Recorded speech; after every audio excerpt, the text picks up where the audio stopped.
We're in the final week of our sermon series, Seen, Known, and Loved, and we've been journeying through Luke chapter 15. We began with Jesus teaching in the midst of some scribes and Pharisees and people that the scribes and Pharisees deemed as unclean or sinners. And so Jesus, recognizing the situation, recognizing what's happening around him, he begins to teach.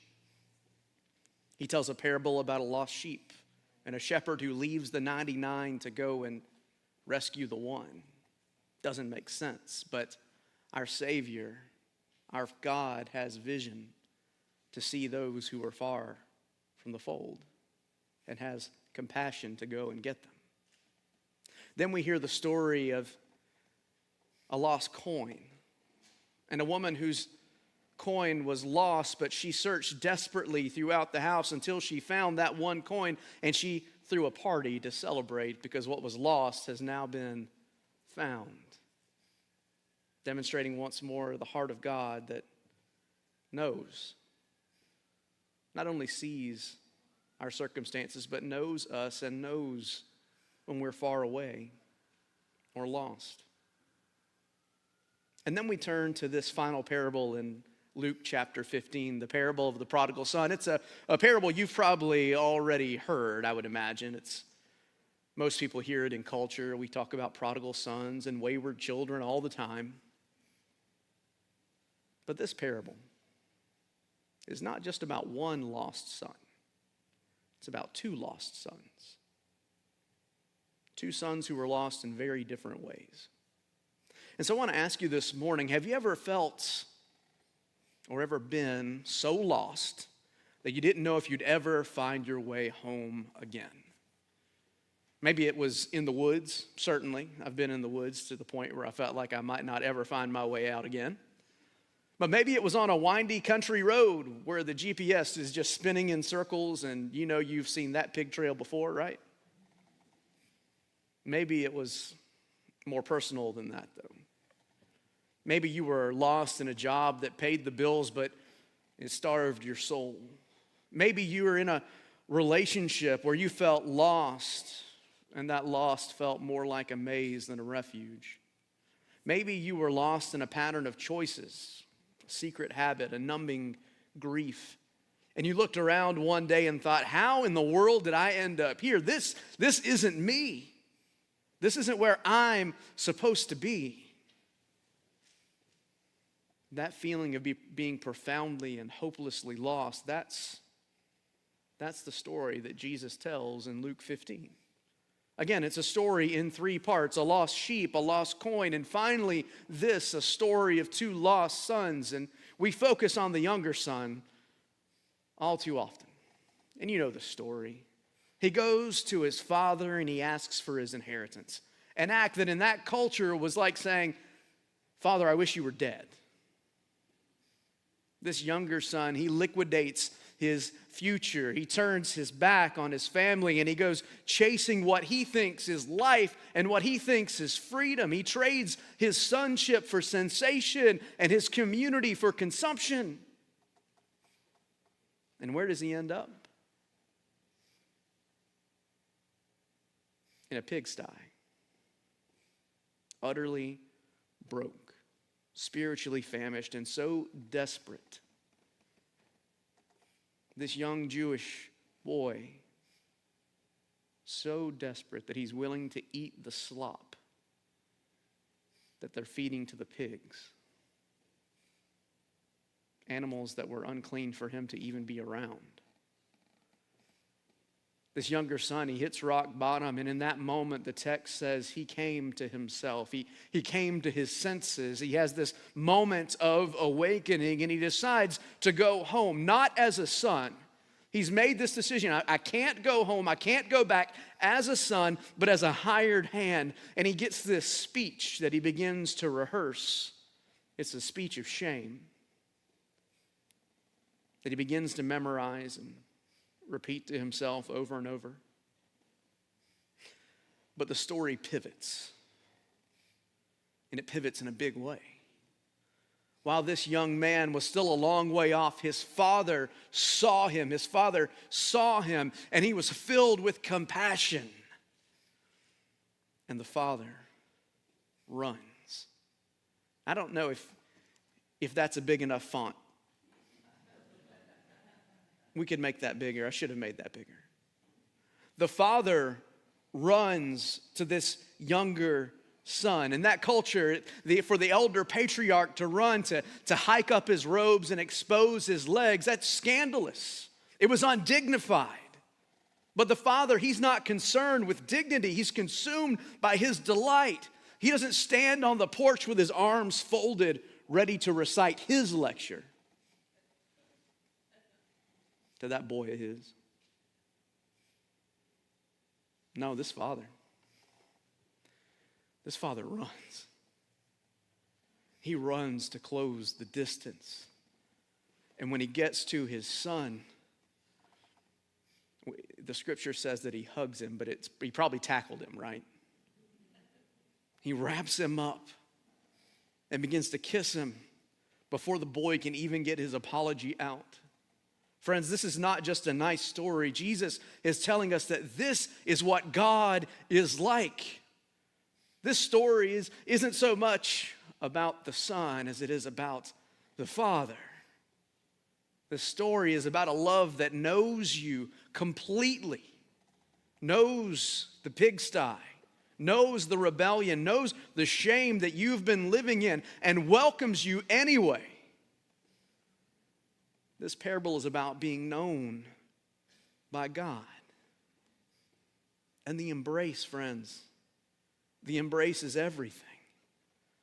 But it's not just for the son who ran away. The genius of this parable that Jesus tells is that the father has two lost sons. One who is lost in rebellion, that younger son, but the older son, he is lost in resentment.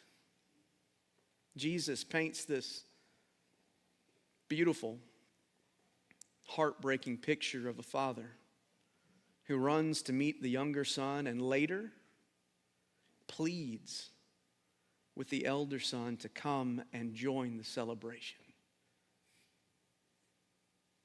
This is the heart of God, a love that pursues both the rebel and the rule keeper. Look at the younger son. He comes back rehearsing, "Father, I've sinned against heaven and against you. I'm no longer worthy to be called your son. Treat me as one of your hired hands." He's trying to earn his way back into his father's good graces. He's trying to strike a deal. But the father interrupts his speech. He doesn't even let him finish. He calls the servants, "Bring the best robe." This wasn't just a change of clothes. This is a robe of honor, restoring the son's identity in the family. When the father puts the robe on his son, he's saying, "Welcome back to the fold." Then he says, "Put a ring on his finger." And this wouldn't have been just any ring. This would have been a signet ring, restoring this son's authority to take his place in the family. And then he says, "Put sandals on his feet." Slaves went barefoot out in the field. Sons wear sandals. This restored the son's status. You see what God is doing here, what the Father is doing here. This is restoration, not probation. This is restoration, not probation. God's not waiting for the next slip up. He stands there welcoming, waiting for that lost son to come home, ready to close the distance, to bring him back into the family. Then there's the elder son, and he's been in the field, working, doing what he's supposed to do.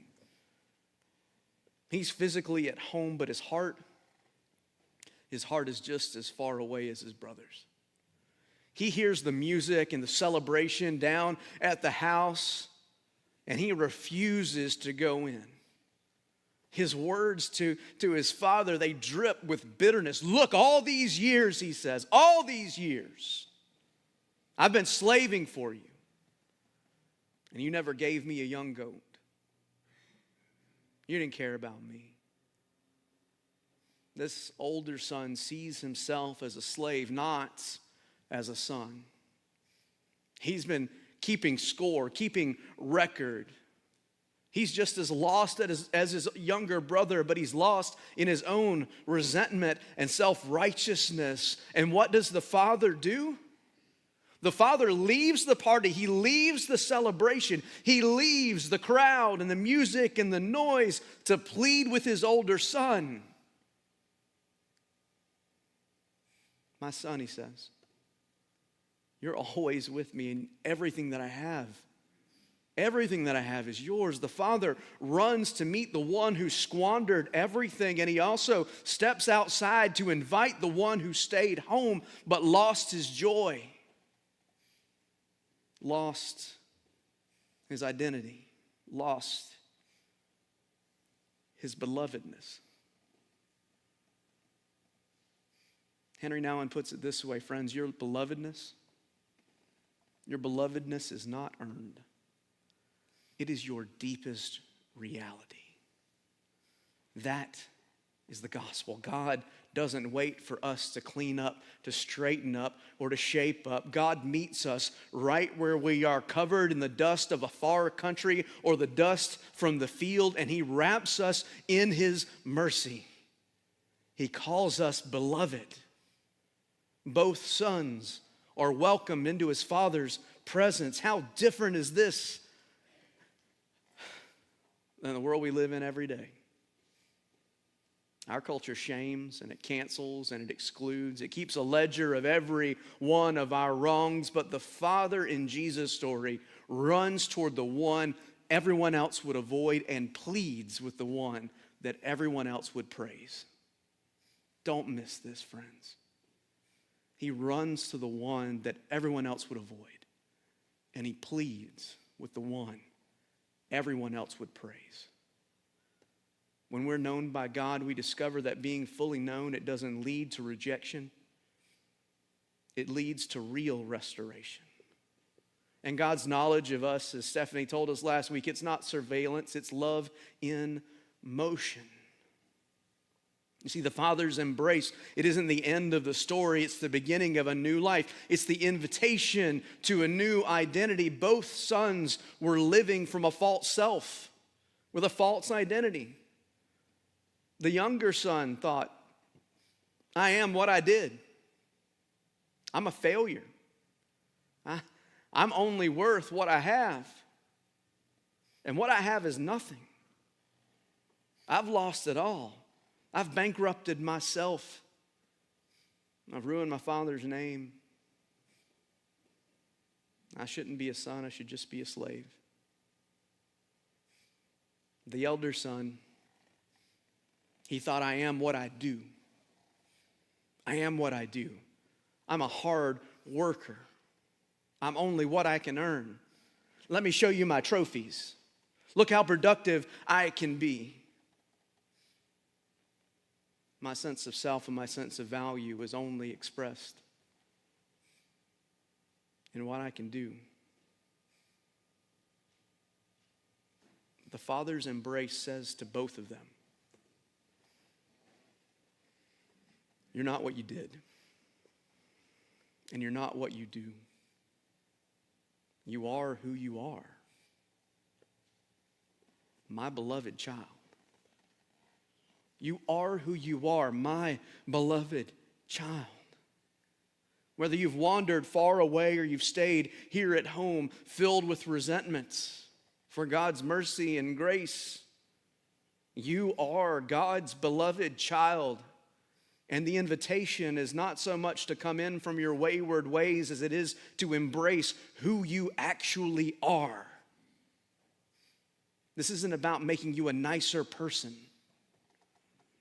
or better at following the rules. This is about uncovering your actual identity as a child of God and the call that God has on your life. We've got to learn how to live at home. We've got to learn how to live as God's beloved. And friends, if we can begin to do that, it'll transform everything for us. So I want to give you a picture of what that might look like. And I've shared this picture before, and if you're watching at home, you'll get a better image of it than is going to show up on the screen here. But this is a picture. Ooh, that's terrible. This is a picture of my daughter Addison's first trip to the beach. We went out in the boat out to Ossabaw Island. We were up on the north end, and the waves are crashing at my feet. They're not really crashing. They don't crash on that beach, but the wind's blowing, and I picked her up and I held her high in my hand. And she threw her arms out wide. She tilted her head back and she just laughed. A deep, joyful belly laugh. She was completely free, completely herself. She wasn't worried about falling. My dad's hand is there in the picture. Or maybe my mom's. They were worried about her falling. But she's not. She's just happy and free. She knew that I had her. She wasn't trying to prove anything to anyone because she already belonged. And this is a picture of what it means to live as God's beloved. To live from your true self, as Richard Rohr says, is to live in love and freedom. This is what we in the Wesleyan tradition call sanctifying grace. It's not a one-time moment or a one-time event. It's a lifelong grace-filled process of learning to trust that we are held.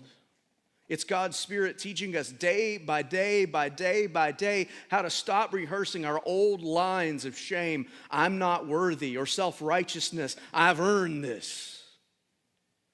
Instead, to live into a new true script, that I am God's beloved.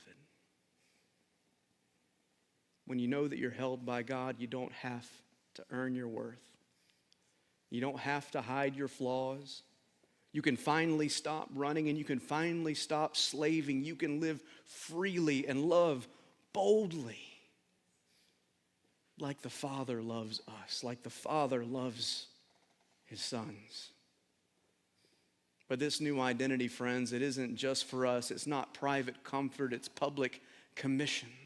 Love is not just a feeling that we receive. It's a way of life that we practice. Belovedness is not just about my identity, but it's also about your identity and their identity, because we are all the beloved of God. And if we know that, then our calling is to live with that same kind of love in the world. We're called to become a living, breathing sign of God's heart. And here's the reality, friends. There are people that are far from God but are near to you. People that you see day in and day out who need to know that they are the beloved of God, that they are worthy and welcomed in our Father's house. And so this week I want to challenge you to map out 3 concrete acts of love. Can you do this? Just take out your phone. It's okay. We don't have much time left. You can take it out. I'm serious. Or write this down. Either way. I want you to be intentional about 3 acts of love this week. The first act is towards someone that you already love easily. This is just the practice of gratitude. It's easy for us to take for granted the people who are a gift to us. This week, don't just assume that they know. Don't just assume that they know. Write a note, make a call, send a text, be specific. I'm grateful for you because, fill in the blank. 1 act towards someone that you love easily. That's gratitude. And then 1 act towards someone who's hard to love. This practice is called mercy. This is the elder brother kind of work. We all have someone who's hard to love in our life. Don't look at each other. Don't look at me. We all have a difficult coworker or a relative or someone that we argue with, a neighbor who always seems cold, we don't probably even know their name.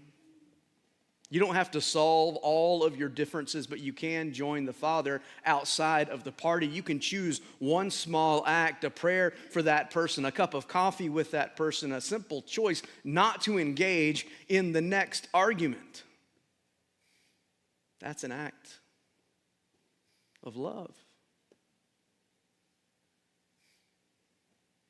So one act. For someone that's easy to love, one act that's for someone who's harder to love, and then one act that celebrates God's goodness in your life. This is the practice of joy. The Father said we had to celebrate. Joy is a holy discipline in a world full of bad news, friends. So this week, I want you to throw your own welcome home party. Y'all didn't laugh. You're supposed to laugh because you're tracking. It's okay. It's all right. Throw your own welcome home party, even if it's small.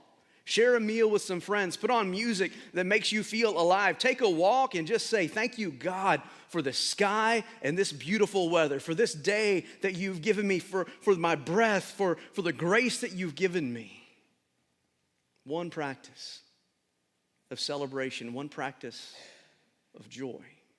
Because every time we choose love, every time we choose gratitude, every time we choose mercy or joy, we're helping someone else catch a glimpse of the Father's heart. And that's what we're here to do, friends. We're not just here to keep these four walls up. We're here to help the world catch a glimpse of our Father's love for us. This story ends in a fascinating place. This parable that Jesus tells about these two lost sons. It ends with a cliffhanger. It's an unfinished symphony. The party is in full swing. The music is playing. The younger son is home. The elder son is outside. The father is with him, standing in an open doorway, pleading with him. He says, my son, everything I have is yours. But we had to celebrate and be glad because this brother of yours was dead and is alive again. He was lost and he's now found. We never find out if the elder brother goes into the party. Jesus leaves the story open because that's our part of the story to finish. That's our part of the story to finish. That's what grace does. It throws a party. It reminds us that God's love is not scarce. It's not a limited resource. There's enough room in the Father's house for both sons, for the rebel and for the rule keeper. And there's enough room for you and for me too. So I ask you again, have you ever been lost? Are you in a pigsty of rebellion? Feeling unworthy even to come home? Or are you lost in a field of resentment, standing outside the party, feeling unappreciated? It doesn't matter. It doesn't matter. Because the Father is running towards you. Listen, the music is playing. The door is open. The party has started. All you have to do is come home. Because you are seen, you are known, and you are loved. This morning we're going to pray and then we're going to sing a closing hymn. And you're invited to come to this altar. To come back to the fold of God, to come back to the family of God, or just to come out of the place of resentment or self-righteousness that you might have been living in. Maybe you want to come and say yes to the offer of salvation for the first time, or maybe you want to come back and just say, God, I have dropped the ball. Just know as you come this morning, you're not what you did, and you're not what you do. You are a beloved child of God. Won't you come home?